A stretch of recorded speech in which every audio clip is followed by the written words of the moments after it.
haya realizado esta propuesta y a las instituciones, asociaciones, ayuntamientos de Extremadura y de España que la han respaldado enviando su apoyo. Nos sentimos muy honrados con este galardón que entendemos como un reconocimiento al trabajo desarrollado estos 37 años intentando contagiar a los extremeños nuestro entusiasmo por la música con la que hemos crecido en nuestros pueblos de la Vera, ilusionando especialmente a las generaciones jóvenes,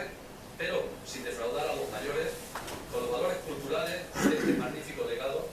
que define la personalidad musical de nuestra tierra y que nosotros consideramos perfectamente válido también en la actualidad, ya que es un patrimonio cultural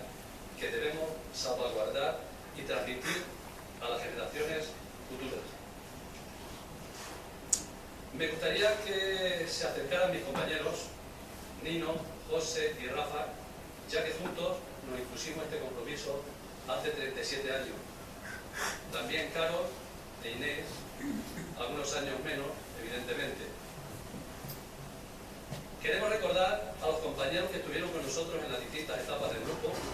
a tanta gente que nos presta su colaboración, a los poetas que nos dejan sus letras y también un sentido recuerdo para esos rondadores anónimos que consiguieron preservar esta herencia musical en las últimas décadas, especialmente difíciles por el poderoso predominio de la música comercial.